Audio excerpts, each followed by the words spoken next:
Hello बच्चों, कैसे हैं आप लोग। आज के वीडियो लेक्चर में हम लोग जो पढ़ने जा रहे हैं उसको ज़रा ध्यान से समझिए। हम लोग आज के क्लास में क्या करने जा रहे हैं।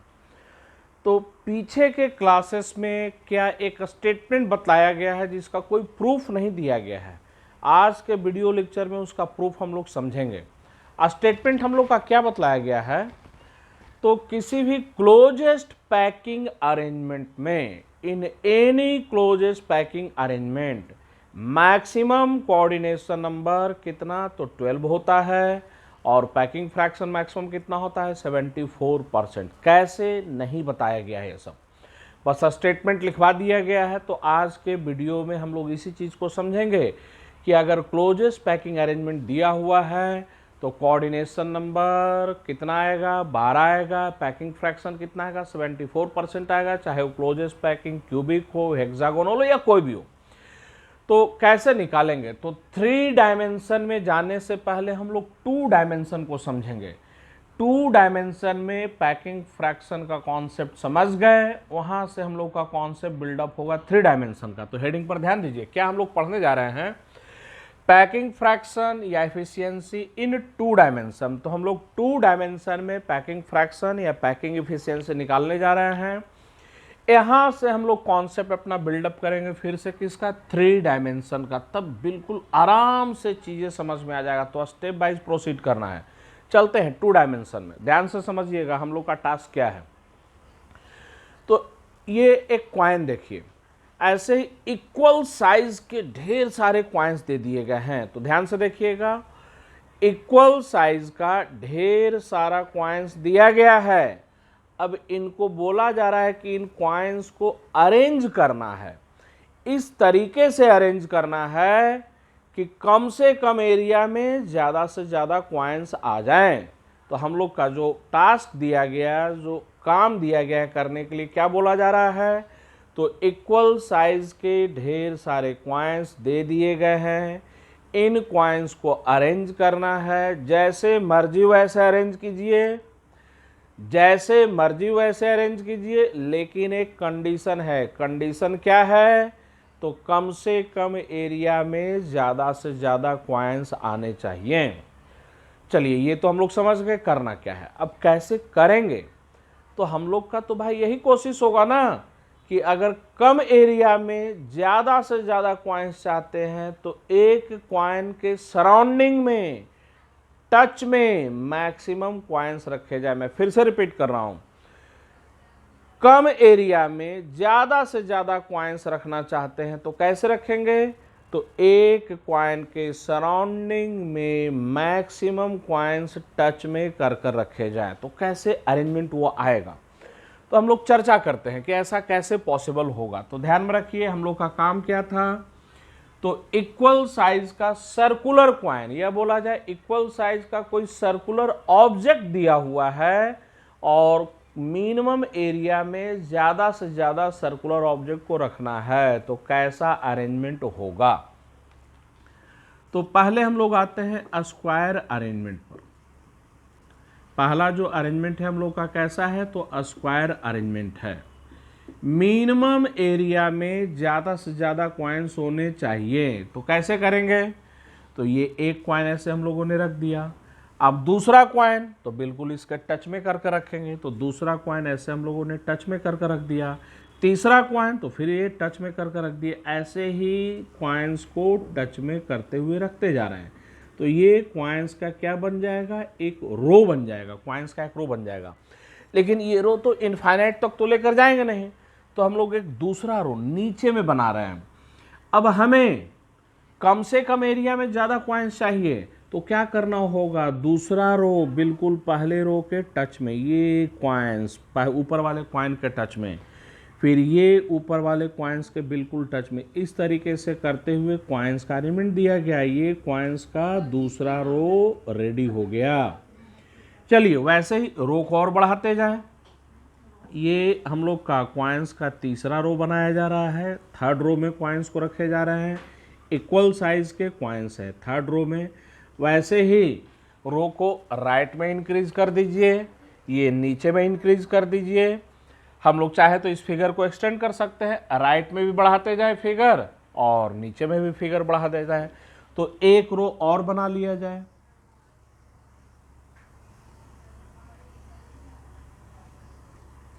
तो ये इक्वल साइज के सर्कुलर कॉइन्स रख दिए गए हैं। अब ये जो अरेंजमेंट है ये एक स्क्वायर अरेंजमेंट है। कैसे? तो देखिए, ये चार कॉइन्स को लिए इनके सेंटर को मिला दिए, क्या बना हम लोग का? स्क्वायर बना। और यही पैटर्न ये चार, फिर यहाँ से ढक दूं मैं, ये चार, फिर ये चार।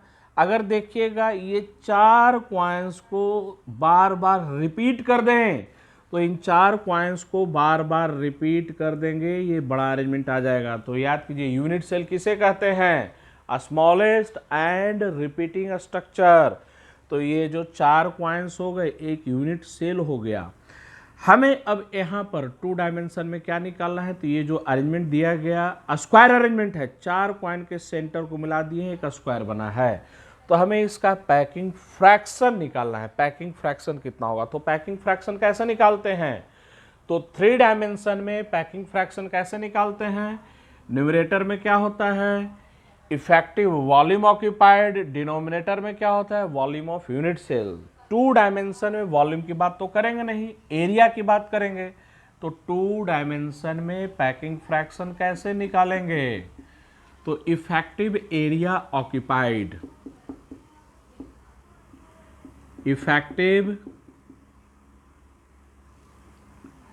Area occupied, effective area occupied in unit cell. Unit cell में इफेक्टिव कितना एरिया ऑक्यूपाइड है? डिवाइडेड बाय, किससे डिवाइड करेंगे? तो divided by area of unit cell. Unit cell के एरिया से क्या कर देंगे हम लोग? डिवाइड कर देंगे। ये क्या निकल जाएगा? Packing fraction. तो निकालते हैं। ये जो स्क्वायर अरेंजमेंट दिया गया इसका पैकिंग फ्रैक्शन हम लोग निकालें। तो ये चार कॉइन्स को मैं सेपरेट कर रहा हूँ, चार कॉइन्स को यहाँ पर ये सेपरेट कर कर दिखाया जा रहा है।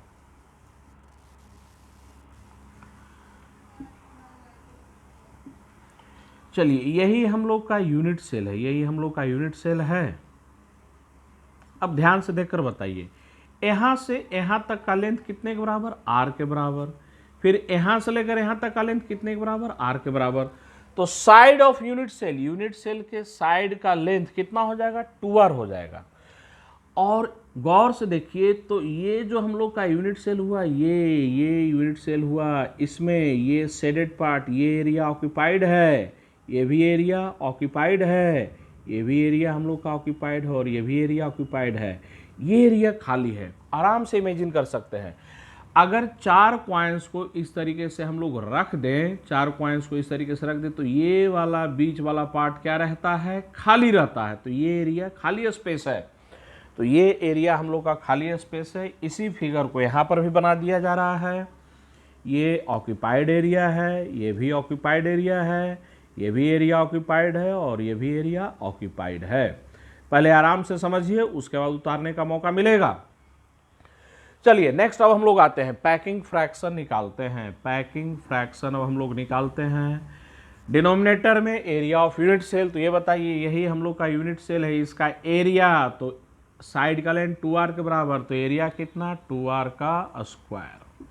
न्यूमरेटर में चलें, इफेक्टिव एरिया ऑक्यूपाइड, तो एरिया ऑक्यूपाइड कितना है? तो ये बताइए, ये एरिया कितने के बराबर? तो पाई आर स्क्वायर डिवाइडेड बाई 4 के बराबर। भाई सर्कल का एरिया कितना होता है? सर्कल का एरिया है पाई आर स्क्वायर, सर्कल का एरिया, और ये उसका 1/4 पार्ट है। तो ये area pi r square by 4, ये भी पाई आर स्क्वायर बाई 4, ये भी पाई आर स्क्वायर बाई 4, और ये भी पाई आर स्क्वायर बाई 4। तो 4 into pi r square divided by 4, तो 4 क्या हो गया? Cancel out. तो हम लोग का पैकिंग फ्रैक्शन जो निकल कर आएगा, पैकिंग फ्रैक्शन कितना निकल कर आएगा?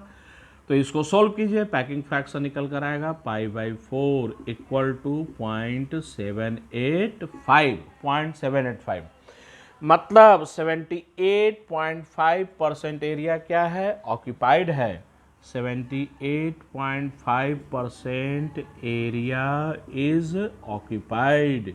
इतना परसेंट एरिया हम लोग का ऑक्यूपाइड है। तो ये स्क्वायर अरेंजमेंट था। स्क्वायर अरेंजमेंट में हम लोग क्या देखें, पैकिंग फ्रैक्शन 2 डायमेंशन में स्क्वायर अरेंजमेंट में पैकिंग फ्रैक्शन कितना रहा है 78.5%। चलिए इतना उतारिए।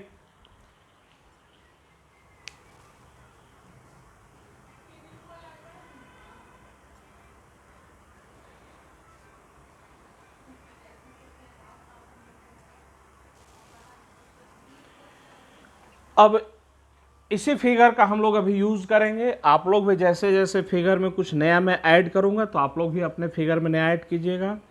अगर कोऑर्डिनेशन नंबर पूछा जाए इस स्क्वायर अरेंजमेंट में तो बड़ा आराम से बता सकते हैं। कोई भी कॉइन को देखिए, किसी भी सर्कल को देखिए, जैसे ये सर्कल, तो इसके सराउंडिंग में टच में कितने हैं 4, एक ये, दूसरा ये, तीसरा ये, चौथा ये। तो इस स्क्वायर अरेंजमेंट में कोऑर्डिनेशन नंबर कितने के बराबर है, तो 4 के बराबर है। चलिए उसके बाद नेक्स्ट, ये जो अरेंजमेंट हम लोग का दिया गया है इसमें यूनिट सेल हम लोग दूसरे तरीके से भी निकाल सकते हैं। दूसरे तरीके से कैसे, तो ध्यान से देखिए। एक सर्कल ये लिए, इसका सेंटर, दूसरा सर्कल ये, इसका सेंटर, तीसरा सर्कल ये और चौथा सर्कल ये, मतलब ये 4 कॉइन्स। अब इनके सेंटर को मिला दें, इसके सेंटर को हम लोग मिला दें तो ये जो फिगर निकला ये भी क्या है, एक यूनिट सेल है। ध्यान दीजिए, अब ये एक यूनिट सेल है। ये अरेंजमेंट बार बार क्या होगा, रिपीट होगा। मैं रिपीट करूँगा, दिखाऊंगा। अगर इसी अरेंजमेंट को बार बार रिपीट कर दें तो ये बड़ा सा अरेंजमेंट आएगा। तो ये यहाँ से लेकर यहाँ तक ये यूनिट सेल का एरिया हो गया। मेरे पेन पर ध्यान दीजिएगा, ये यूनिट सेल का एरिया है। ये वाला ऑक्यूपाइड है, ये भी ऑक्यूपाइड है, ये भी ऑक्यूपाइड है, ये भी ऑक्यूपाइड है और ये तो सर्कल पूरा का अंदर में ही है, ये भी ऑक्यूपाइड है। अब मैं क्या बोल रहा हूं कि ये जो यूनिट सेल दिखाया गया ये स्मॉलेस्ट स्ट्रक्चर और इसी को बार बार रिपीट कर दे तो देखिए मैं रिपीट करता हूं। देखिएगा यहां पर ये एक कॉइन, इसके सराउंडिंग में 4 कॉइन टच में, वैसे ही ध्यान से देखिएगा ये। अब मेरा पेन पर फोकस कीजिएगा, पेन जो मैं मूवमेंट कर रहा हूं, ये 4, ध्यान देखिए ध्यान से। पहला क्वाइन, दूसरा क्वाइन, तीसरा क्वाइन, चौथा क्वाइन, ये 4 क्वाइन के सेंटर को लेकर मिला दे। ध्यान से देखिए, ये 4 क्वाइन के सेंटर को लेकर मिला दे, वही अरेंजमेंट रिपीट होगा। फिर दूसरे तरीके से और भी देखिए, यहां पर 1 2 3 4 ऐसे मैं मिला देता हूं, अभी मिला देता हूं, तब देखिएगा फिर से वही अरेंजमेंट है ना, फिर से वही अरेंजमेंट। फिर देखिए यहां पर मैं मिला ही देता हूं, ये देखिए यहाँ पर, ये फिर ध्यान दीजिएगा 1 2 3 4। तो ये जो अरेंजमेंट है इस अरेंजमेंट को बार बार रिपीट करें तो बड़ा सा अरेंजमेंट जो मिलेगा वही मिलेगा। ये छोटा सा अरेंजमेंट, इसी छोटे अरेंजमेंट को बार बार रिपीट कर देंगे, वो फिगर क्या होगा हम लोग का, जनरेट होगा। इसको मैं बोर्ड पर अलग से जनरेट कर कर दिखा रहा हूं, आप लोग देखिएगा। ये 1 2 3 ये 4 हो गए, ठीक है ना। अब मैं क्या बोल रहा हूं, इसी अरेंजमेंट को बार बार रिपीट करेंगे, ये वाला अरेंजमेंट आएगा। कैसे आएगा, तो देखिए मैं इसी अरेंजमेंट को बार बार यहां पर रिपीट कर रहा हूं, बार बार रिपीट कर रहा हूं।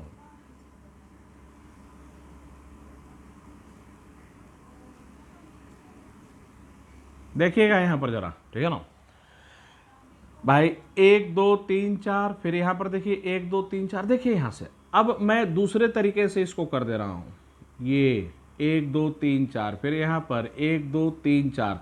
अगर इसको और बड़ा कर दिया जाए बिल्कुल यही फिगर आएगा।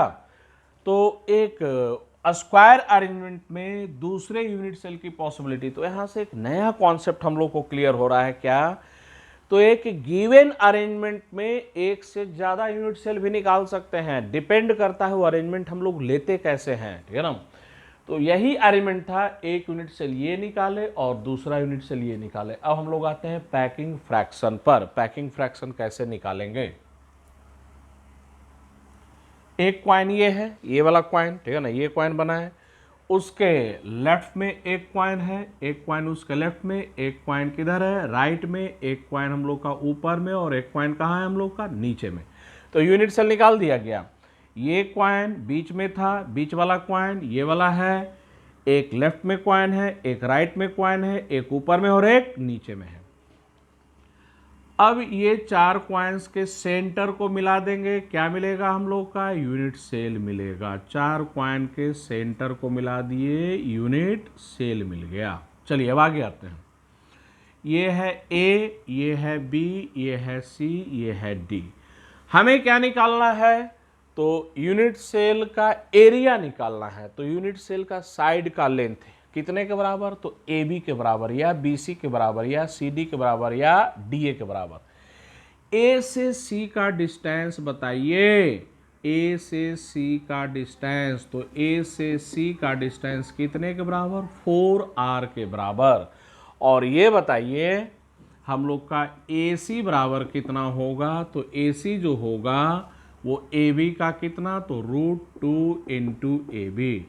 भाई ये एंगल कितने डिग्री का? 45 डिग्री का। तो यहाँ से यहाँ बिल्कुल ट्रिग्नोमेट्री यूज करना है। ये एंगल 45 डिग्री का है। तो ए सी बराबर √2 ए बी। तो यहाँ से ए बी निकलेगा 4r divided by √2 equal to 2√2r। अब हम लोग आते हैं पैकिंग फ्रैक्शन पर। पैकिंग फ्रैक्शन पर ऊपर में इफेक्टिव एरिया ऑक्यूपाइड, डिनोमिनेटर में एरिया ऑफ यूनिट सेल। तो यूनिट सेल के एरिया पर आइए भाई। ये देखिए एज का लेंथ, साइड का लेंथ हम लोग का बी सी या ए सी के बराबर। तो एरिया कितना? तो 2√2r का स्क्वायर। इफेक्टिव एरिया ऑक्यूपाइड, तो ये एरिया ऑक्यूपाइड है, ये एरिया ऑक्यूपाइड है, ये भी एरिया ऑक्यूपाइड है, ये एरिया भी ऑक्यूपाइड है हम लोग का, ये एरिया भी ऑक्यूपाइड है और ये एरिया भी ऑक्यूपाइड है। तो देखकर बताइए ऑक्यूपाइड एरिया कितना? तो ये तो हो जाएगा पाई स्क्वायर, और ये पाई स्क्वायर बाई 4, ये भी पाई स्क्वायर बाई 4, ये भी पाई स्क्वायर बाई 4 और ये भी पाई स्क्वायर बाई 4। तो 4 into pi r square divided by 4 plus ये वाला पूरा का पूरा यूनिट सेल के अंदर में ही है। तो फोकस कीजिए यहाँ पर, ये पूरा का पूरा यूनिट सेल के अंदर में ही। तो ये एरिया कितना? पाई आर स्क्वायर के बराबर। अब इसको हम लोग सोल्व कर लें। पैकिंग फ्रैक्शन इक्वल टू क्या आ जाएगा? 2 पाई आर स्क्वायर डिवाइडेड बाई, नीचे में सोल्व कीजिए, 8r स्क्वायर। तो पैकिंग फ्रैक्शन कितना आया हम लोग का? Packing fraction pi by 4। कहीं कोई डिफरेंस नहीं है, भले ही यूनिट सेल अलग अलग तरीके से निकाले, लेकिन एक गिवन अरेंजमेंट का पैकिंग फ्रैक्शन क्या रहेगा? फिक्स रहेगा। चलिए तो हम लोग का क्या था पर्पस, काम क्या था, याद कीजिए। तो हम लोग का काम ये था, ये सर्कुलर कॉइन दिया गया है, हमें इस सर्कुलर कॉइन को जैसे मर्जी वैसे अरेंज करना है, लेकिन कंडीशन था मिनिमम एरिया में ज़्यादा से ज़्यादा कॉइन्स आने चाहिए। तो ऐसा तब हो सकता है जब एक के सराउंडिंग में टच में ज़्यादा से ज़्यादा रखें। तो हम लोगों ने एक अरेंजमेंट देखा, कौन सा? Square arrangement. अब हम लोग आते हैं एक दूसरे अरेंजमेंट पर।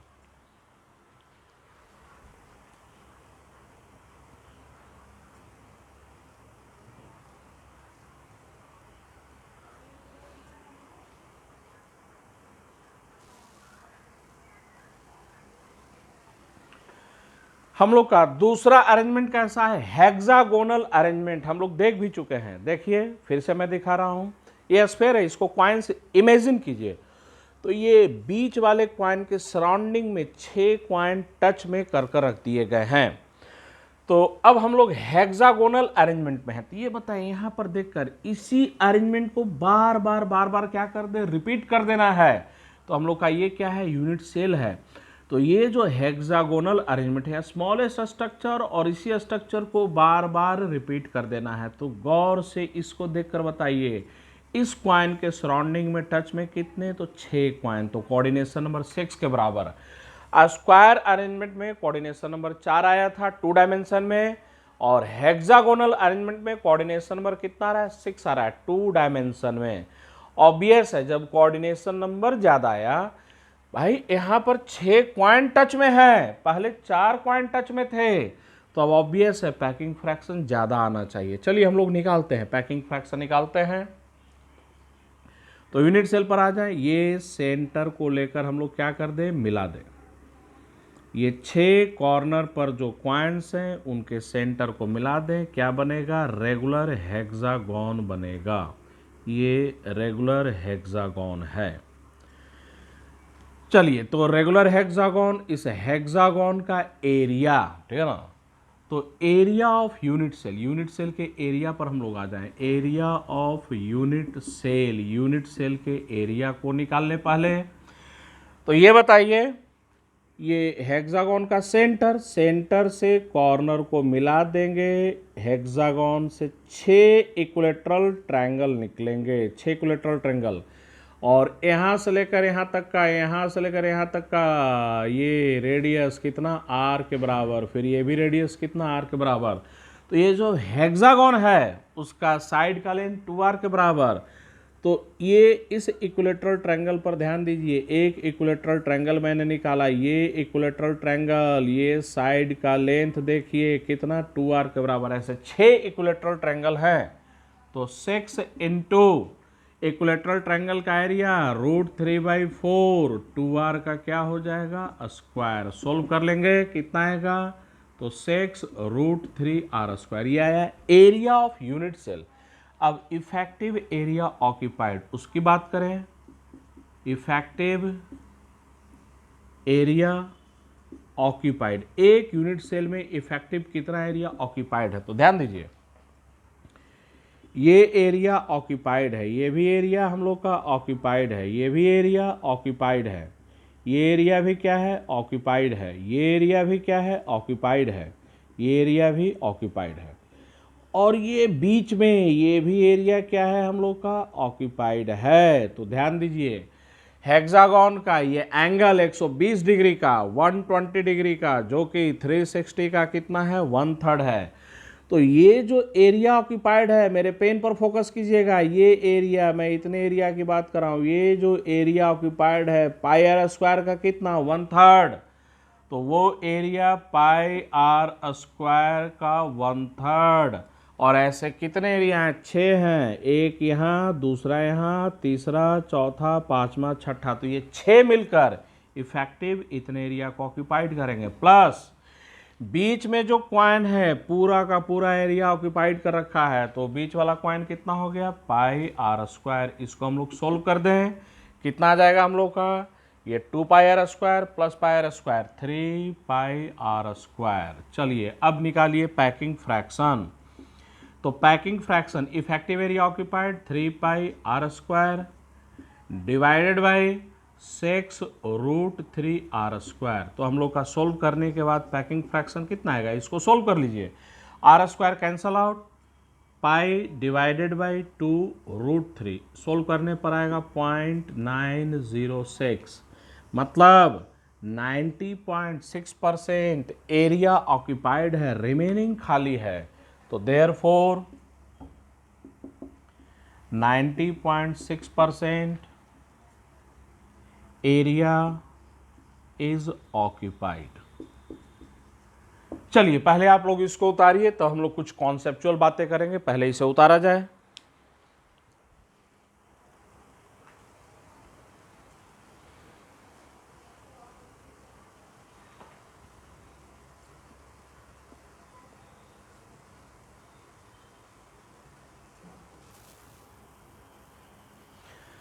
हम लोग नेक्स्ट कॉन्सेप्ट को समझते हैं। याद कीजिए, हम लोग का जो टास्क दिया गया था, टास्क क्या दिया गया था, तो इक्वल साइज के क्वाइंस दिए गए थे, ढेर सारे क्वाइंस दिए गए थे, और बोला क्या गया था, इक्वल साइज के क्वाइंस दिए गए, जैसे मर्जी वैसे अरेंज कीजिए, लेकिन कम से कम एरिया में ज़्यादा से ज़्यादा क्वाइंस आने चाहिए। ये बताइए, ऐसा तभी पॉसिबल है जब एक क्वाइन के सराउंडिंग में टच में मैक्सिमम क्वाइंस रखे जाएं। और हम लोग क्या देख रहे हैं, इस हेक्सागोनल अरेंजमेंट में कोऑर्डिनेशन नंबर आया 6। इस क्वाइन के सराउंडिंग में टच में 6 क्वाइन हैं।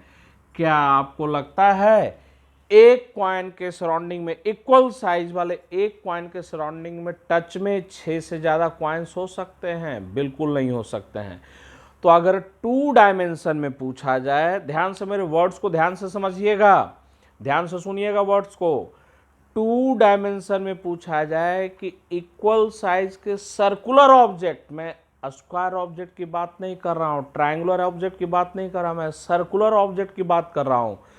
तो अगर 2 डायमेंशन में कोई सर्कुलर ऑब्जेक्ट दे दिया जाए और पूछा जाए मैक्सिमम कोऑर्डिनेशन नंबर कितना, तो 2 डायमेंशन में सर्कुलर ऑब्जेक्ट दिया हुआ इक्वल साइज का मैक्सिमम कोऑर्डिनेशन नंबर 6 के बराबर।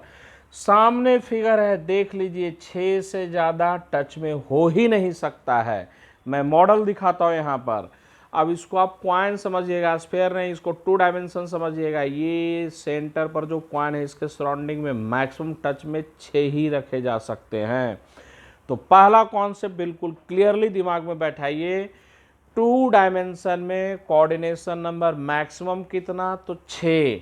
पैकिंग फ्रैक्शन मैक्सिमम कितना, तो 90.6%। 2 डायमेंशन में packing fraction maximum 90.6%, coordination number maximum 6, बशर्ते ऑब्जेक्ट सर्कुलर होना चाहिए, साइज इक्वल होना चाहिए। तो ध्यान में रखना है, circular object, equal size, 2 dimension, 3 बातें, circular object, equal size, 2 dimension. Maximum coordination number कितना होता है, 6, और मैक्सिमम पैकिंग फ्रैक्शन कितना होता है, 90.6%। चलिए, तो ये तो हम लोग पैकिंग फ्रैक्शन समझ गए 2 डायमेंशन में। तो 2 डायमेंशन में ध्यान में रखना है, सर्कुलर ऑब्जेक्ट दिया हुआ है तो एक के सराउंडिंग में मैक्सिमम टच में कितने रख सकते हैं, तो 6 ही रख सकते हैं। अब यहां से हम लोग का कॉन्सेप्ट बिल्डअप होगा 3 डायमेंशन में। 3 डायमेंशन की अब हम लोग बात कर रहे हैं। अब हम लोग 3 डायमेंशन में कोऑर्डिनेशन नंबर 12 कैसे आएगा, ठीक है ना। 3 डायमेंशन में पैकिंग फ्रैक्शन 74% कैसे आएगा, उसकी बात कर रहे हैं।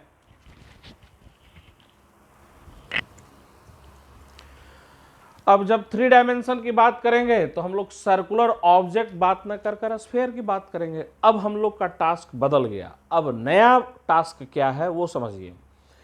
इक्वल साइज के स्फीयर्स दे दिए गए हैं। अब बोला क्या जा रहा है, इस इक्वल साइज के स्फीयर्स को जैसे मर्जी वैसे अरेंज कीजिए। 3 डायमेंशन में इक्वल साइज के स्फीयर को जैसे मर्जी वैसे अरेंज कीजिए, लेकिन मिनिमम वॉल्यूम में मैक्सिमम स्फीयर्स अरेंज होने चाहिए। तो वॉल्यूम कम से कम, स्फीयर्स ज़्यादा से ज़्यादा। ऐसा तभी पॉसिबल होगा जब एक स्फीयर के सराउंडिंग में टच में मैक्सिमम स्फीयर्स रखा जाए। तो अब ध्यान से समझिएगा कैसे अरेंजमेंट आएगा, और वीडियो को दोबारा रिपीट कर सुन लीजिएगा। तो ये बॉल दे दिया गया, पहला बॉल, दूसरा बॉल, तीसरा, चौथा, ऐसे हजारों अरबों करोड़ों बॉल्स दे दिए गए इक्वल साइज के।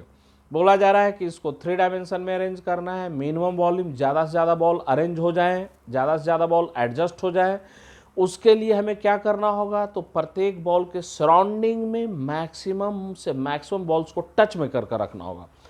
चलिए, यहाँ पर 3 डायमेंशन की बात कर रहे हैं तो बॉल का कई लेयर होगा। पहला लेयर, दूसरा लेयर, तीसरा लेयर, चौथा लेयर, बॉल तो लेयर में रखे जाएंगे।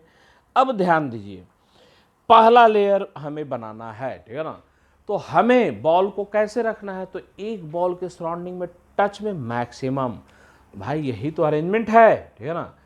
अब एक लेयर की बात करिए, बोले कि ये सर ये पहला लेयर है, ये पहला लेयर है, ऐसे मैं दिखा रहा हूँ फर्स्ट लेयर। तो हम लोग क्या देख रहे हैं, इस बॉल के सराउंडिंग में टच में 6 बॉल है, 6 से ज़्यादा हो ही नहीं सकते हैं। अब इसी अरेंजमेंट को रिपीट कर दे, देखिए ऐसे रिपीट कर दे। अब ये अरेंजमेंट रिपीटेड है, इसी अरेंजमेंट को बार बार रिपीट करना है। तो ध्यान दीजिए, ये वाला बॉल, ये जो मैं बॉल दिखा रहा हूँ, इस बॉल के सराउंडिंग में टच में देखिए, इस बॉल के सराउंडिंग में टच में 6 बॉल, 5 दिखाई देगा, एक यहाँ पर खाली है, यहाँ पर खाली है, ठीक है ना। यहाँ पर देखिएगा, मैं फिंगर यहाँ पर घुमा रहा हूँ, फिंगर ये फिंगर, यहाँ पर भी एक बॉल आएगा जो कि अभी खाली है, ठीक है ना। तो इसी एलिमेंट को फिर मैं ऐसे रिपीट कर रहा हूँ यहाँ पर। तो ध्यान देखिएगा, ठीक है ना, ध्यान से फिर देखिए, यहाँ पर मैंने रिपीट किया। अब इस बॉल के सराउंडिंग में टच में 6 बॉल मिलेंगे, नीचे में भी एक बॉल आएगा, आप लोग काउंट कीजिए, इस बॉल के सराउंडिंग में टच में 6 बॉल। तो हम लोग क्या देख रहे हैं कि अगर 3 डायमेंशन में क्लोजेस्ट पैकिंग चाहिए तो हमें ये जो लेयर बनाना पड़ेगा, वो लेयर कैसा बनाना पड़ेगा, हेक्सागोनल अरेंजमेंट में लेयर जाना पड़ेगा। तो पहला कंडीशन, अगर हम लोग 3 डायमेंशन में क्लोजेस्ट पैकिंग चाहते हैं तो प्रत्येक लेयर हेक्सागोनल होना चाहिए। ये पहला लेयर ऐसे दिखा दिए, पहला लेयर, दूसरा लेयर भी हेक्सागोनल, तीसरा लेयर भी हेक्सागोनल, चौथा लेयर भी हेक्सागोनल, पांचवा लेयर भी हेक्सागोनल, छठा लेयर भी हेक्सागोनल। भाई जब सारे लेयर हेक्सागोनल होंगे तब ना उस लेयर में ज़्यादा से ज़्यादा के साथ टच में होगा। ये देखिए पहला लेयर 6 के साथ टच में, दूसरा करेंगे ये भी 6 के साथ टच में।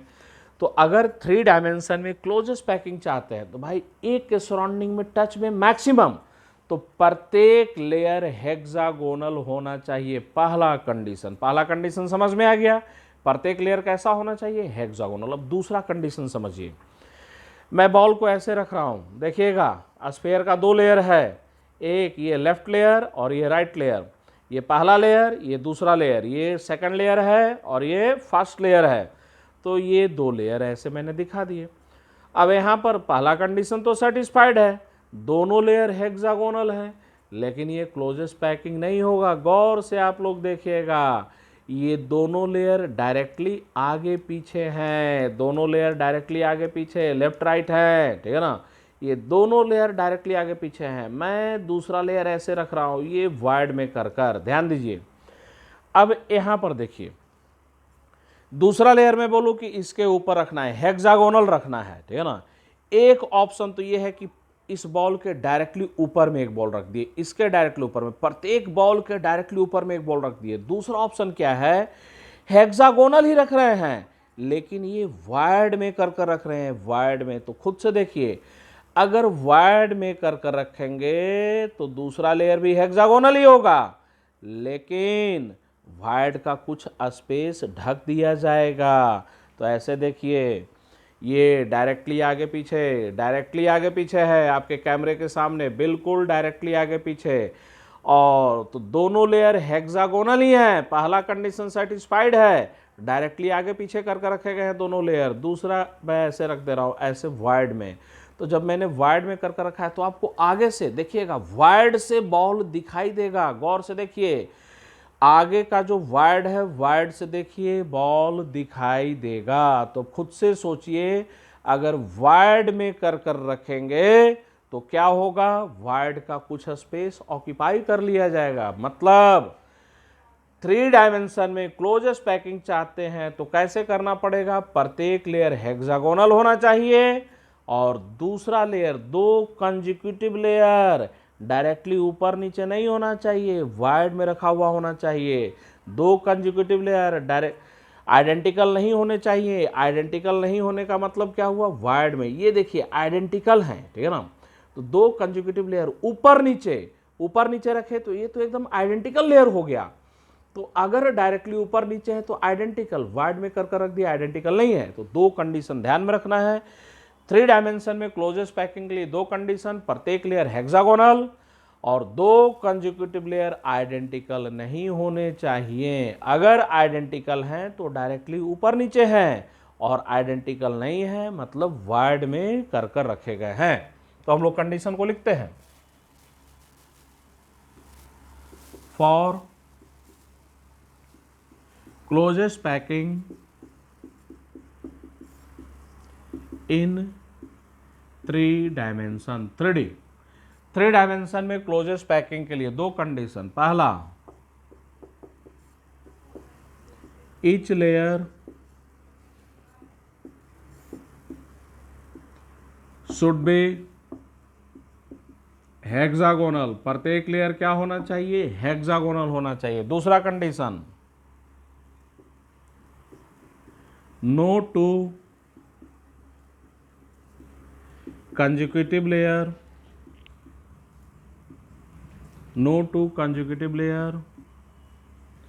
should be identical. 2 consecutive layer identical नहीं होने चाहिए। दैट इज, इसको दूसरे तरीके से भी लिख सकते हैं, 2 कंसेक्यूटिव लेयर एक दूसरे के वाइड में रखे हुए होने चाहिए। That is two consecutive layers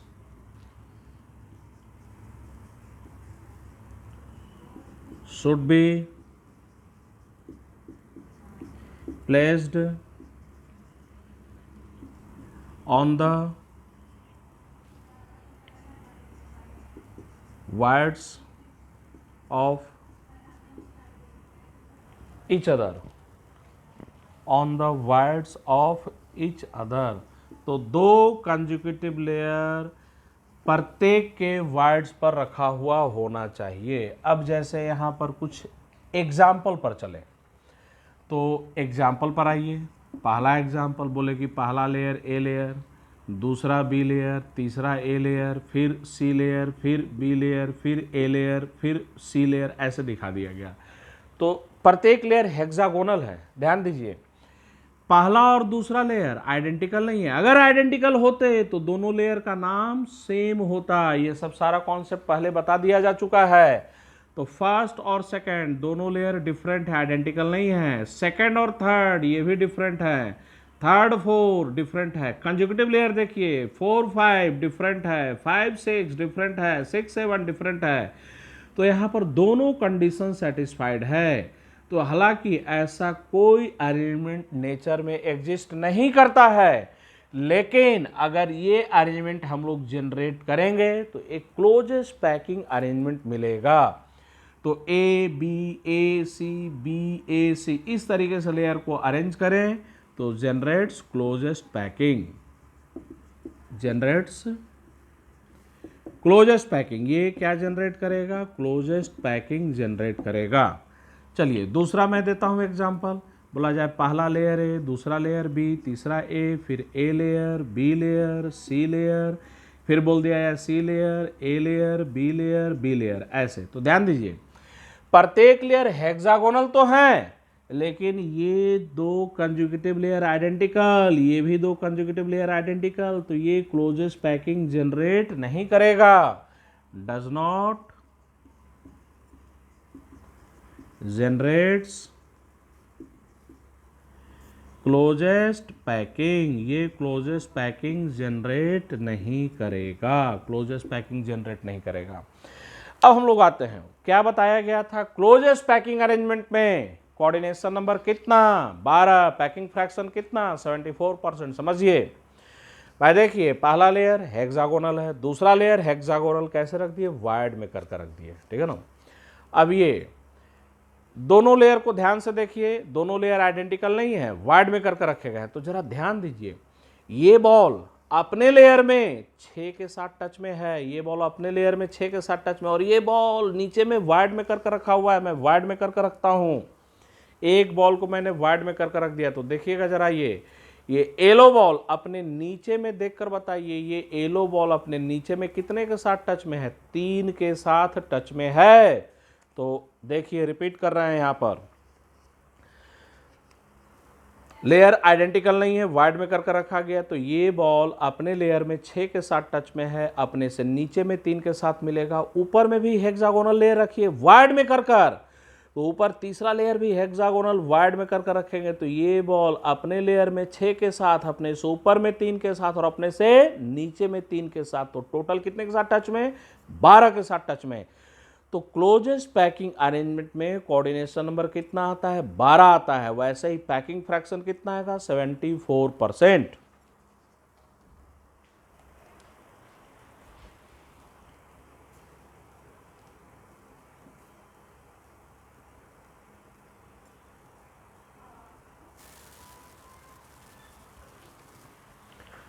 एक सिंपल क्वेश्चन पर आते हैं। ये क्वेश्चन आप लोग खुद से बना लीजिएगा, कॉन्सेप्ट दिया जा चुका है। बोला क्या जा रहा है? Which one of the following schemes of ordering close pack seat of equal size spheres. तो इक्वल साइज स्फेयर का क्लोजेस्ट पैकिंग अरेंजमेंट दिया जा रहा है। Do not generate close pack lattice. तो ये अरेंजमेंट में से क्लोजेस्ट पैकिंग अरेंजमेंट कौन सा जनरेट नहीं करेगा? तो दो कंडीशन सेटिस्फाइड होना चाहिए, प्रत्येक लेयर हेक्सागोनल और दो कंजुगेटिव लेयर आइडेंटिकल नहीं होने चाहिए।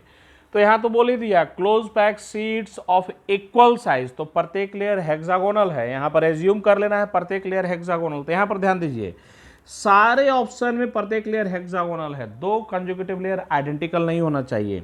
पहला दूसरा डिफरेंट है, दूसरा तीसरा डिफरेंट है, तीसरा चौथा डिफरेंट है, चौथा पांचवा डिफरेंट है, पांचवा छठा डिफरेंट है। तो ये क्लोजेस्ट पैकिंग अरेंजमेंट को जनरेट करेगा। वैसे ही बी ऑप्शन पर ध्यान दीजिए, पहला दूसरा डिफरेंट, दूसरा तीसरा डिफरेंट, तीसरा चौथा डिफरेंट, 4 5 डिफरेंट, 5 6 डिफरेंट। तो यहाँ पर भी 2 कंसेक्यूटिव लेयर डिफरेंट हैं, यहाँ भी 2 कंसेक्यूटिव लेयर डिफरेंट हैं। यहाँ बात करें 2 consecutive layer same, 2 consecutive layer same, 2 consecutive layer same. तो सी ऑप्शन ये क्लोजेस्ट पैकिंग अरेंजमेंट को जनरेट नहीं करेगा। तो कौन सा ऑप्शन हो जाएगा? C option.